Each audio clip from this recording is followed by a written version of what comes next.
それは一旦寄せてでもいいから、景色を変えて、そして初めて使いやすい収納、これ目指していきましょう。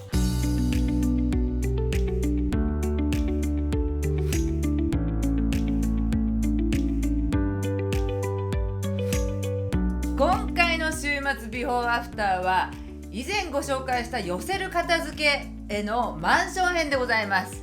はい、前回はですね、一軒家の寄せる片付けでね、リビングにあったお孫さんのね、おもちゃを、2階のね、息子さんの部屋に移動させてリビングを片付けた、事例をお話したんですけれどもね、なかなかね、そういったスペースがないマンションのお家でどうやって寄せて片付ければいいかっていうところで今回お伝えしていきますので、まずはこちらからご覧ください。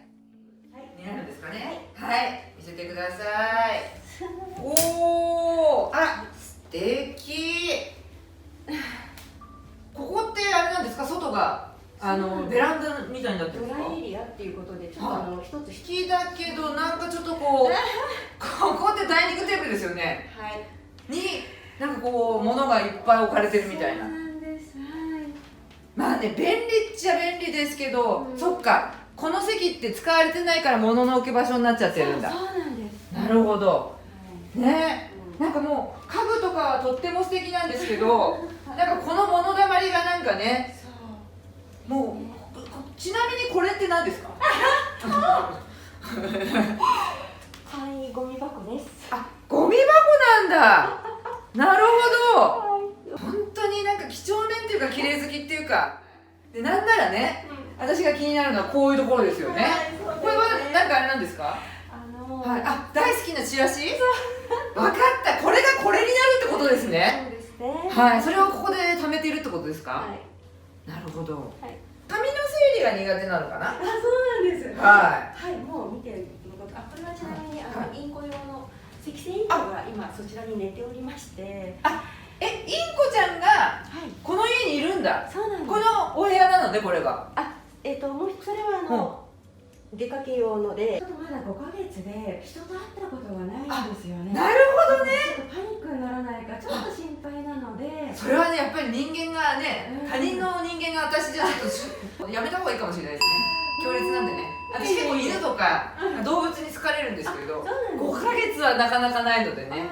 はい。じゃあもし会えたらね。そうですね。会いたいですね。はい。はい。あ、なんかちょっとここも見ちゃっていいですか。どうぞ。そこです。そこは何でしょう。たまり場です。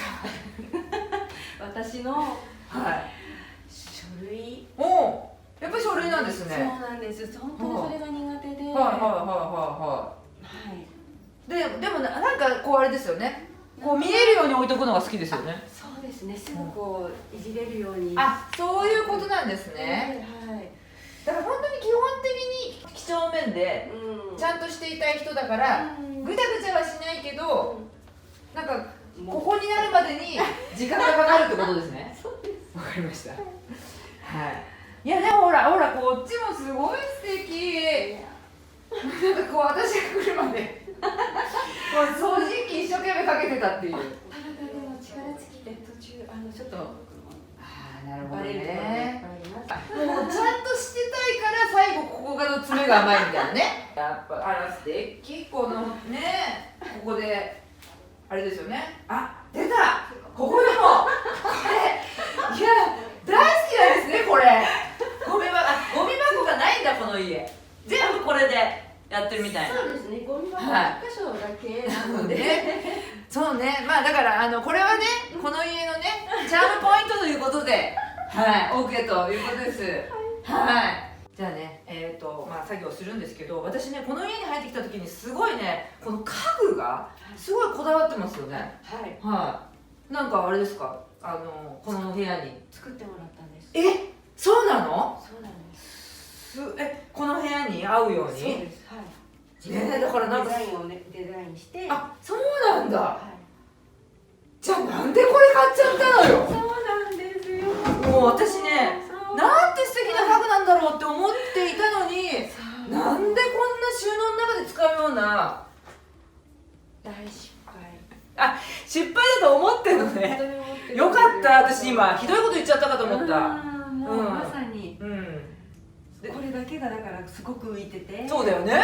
そうだからこう見た時にああ素敵だなって思って、うん私そこでね喋ってた時に、何これっていうのは、やっぱりなんていうのかな、こういったものがもろ出しで出ちゃってしまっているのが、どんなにね頑張って飾ったところでやっぱどうしてもねこのクオリティにはねかなわないので、そういう意味で言ったらこういったものが景色の中からなくなるっていうだけでもね全然変わるんで、よかった気があって、よかったはい入りきらないから収納を増やす、ね、こういったねダイニングキッチンの棚、ね、ある程度は今ある収納の中を最大限生かしつつ、あんまり収納グッズって増やさない方がいいんだよね。ですね。じゃないと結果なんかそれが物だまりになっちゃって動かないオブジェになっちゃうんですよ。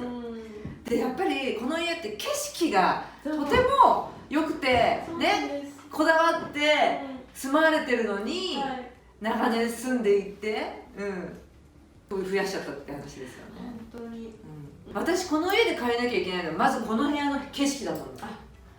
そうじゃないとねご主人は納得しない。そうですね。どんだけ紙の整理がぴっちりできて、ね、うわー取り出しやすい暮らし変わんないんで、そうですね。はっきり言って、それは一旦寄せてでもいいから、景色を変えてそして初めて使いやすい収納、これ目指していきましょう。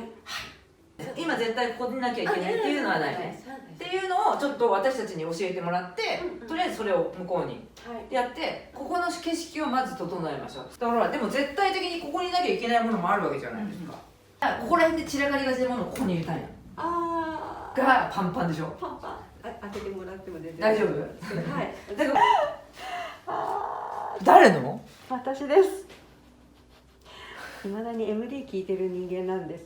CD と。ここではい。こういうことだよ。でも結局動くものが出ちゃってて、まあ動くかもしんないけど、こんなゴールデンみたいな。ああ、そっか、ここが一番、そっか、こう散らかる。そうそしたらもうパパも飲むのもパッと取れてみたいな。そうですね。そっか。でもここで飲みたい人なのね、サプリメント。あ、はい、主人は忘れちゃうので。そしたらこのラインだからね。そうですよね。じゃあこっちもいい開けて。はい。また紙じゃん。そうですね。それはここになきゃダメ。なんでしょう、電話で使う関係のおーゴミ出しとか、まあおーこれはまあ私のものなので、これもあっちに行っても問題ないし。問題ない。はい。これはまあちょっと主人と一緒に使ってるものなので、まあ文房具が多少あってもいいと思うけど、どちらかというとここら辺で絶対使うものがここに入ってると、そうですね。全然生活は変わるっていうか、散らからない。なんなら私ここら辺からももう全部ここでいいんじゃないっていうイメージ。ここが物置になっちゃうともう一生散らかってるんで。そうですね。じゃあこれなんですか？これはおおたもの。私ここさら地にしたいんですよ。そうですよね。できれば。そうです。はい。なんです。ゴールデンここなんで。ですよね。はい。だってこれはちょっとどうなの？これはもともとオットマンだったんですけど。あ、でも素敵なんじゃん。いやどうしてもインコのその形状をそれに乗せるので。はい。で最終的にはこれがなんかあれするのね。ここにピーちゃんのカゴがはい、そうなんです。これにも。じゃあさ、だから紙がいっぱい必要なのね。そうなんです。はい、そうなんです。あとページの中にも敷かなきゃいけないし。で、なんならゴミ箱も紙にするっていうね。なるほどなるほどなるほど。こういうことね。はい。で、じゃあそれはもうしれっとあそこに置いて、存在感をなくして、なんならもうなんかね白が映える。あ、そうですね。いろいろ置いてないと。すごい空間ができた。全然でしょ。言っときますけどただ寄せただけよ。もうあっち散らかしてもいいから絶対ここは死守というかみたいな。はい、ということでね、まあ素敵な家なのにちょっと残念な部分が結構あってね、どう解決したかということなんですけれども、まずこの家の問題はですね、ダイニングテーブルの上にちょい余計結構ありまして、それ以外にもですね、引っ越した後にものが増えちゃったことによって買い足された棚ですよね。はい、どうしてもね一生懸命きれいに片付けてるかもしれないんですけど、稼働率ベースで言ったら結構低かったわけですね。はい、じゃあダイニングテーブルの上を更地にするのにどういうポイントで寄せればいいかっていうとですね、まずはこの棚ね、本当にもうこだわって買った棚がですね完全に、動いていませんでした。稼働率ベースで言ったら結構低かったですよね。はい、そこに、ダイニングテーブルの上に乗ってしまっている稼働率の高いものが寄せられて、ダイニングテーブルの周りで稼働率の低いものに関しては別の場所に寄せるという、この2つの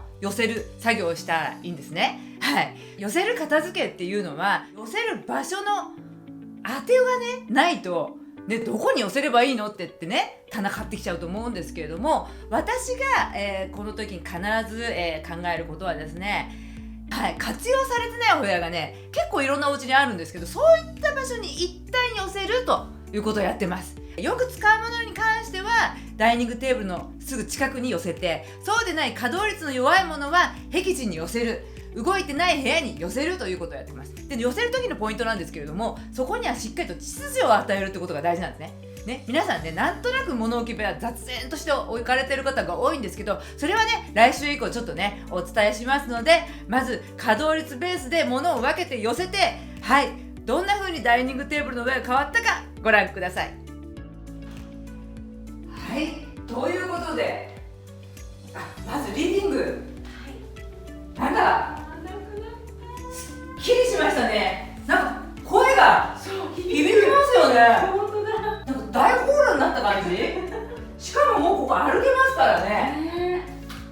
なんか私何にもなくしてないはずなんですけど、今までここにどっちゃり乗ってたものがね、こことか、はい、ちゃんとサプリメントもとりあえずここにあることによってここが更地になったってことで、あとね、ランチョンマットもちゃんとここにありますから、食べるときはここでね引いていただいて、食べ終わったらさっと戻すということで、この状態がスタートラインでございます。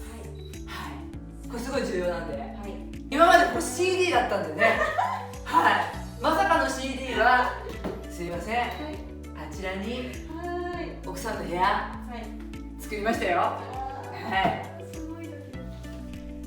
はい、ということでね、ダイニング周りすっきり片付いたんですけれども、はい、リビング側見てください。はい、こちらに全く同じ棚があったんですね。はい、こちらはですね、どちらかというと写真がいっぱい飾ってあったんですけれども、こちらの棚はですね、飾る場所として使っていただいて、ダイニング脇の、棚にはですね、動作ポイントに近いね、ダイニングテーブルでよく使うものを活用する棚ということでね、同じ棚なのに、使う目的を分けています。はい、そうやってですね、しっかりそういう目的をね、分けるだけでもね、景色かなり変わりましたよね。次回はですね、奥さんの悩みの種だった洋服問題を解決するとともに、今回お伝えしきれなかった寄せる場所の作り方をお伝えしたいと思いますので、どうぞお楽しみにお待ちください。それではまた来週、さよなら。よかったらチャンネル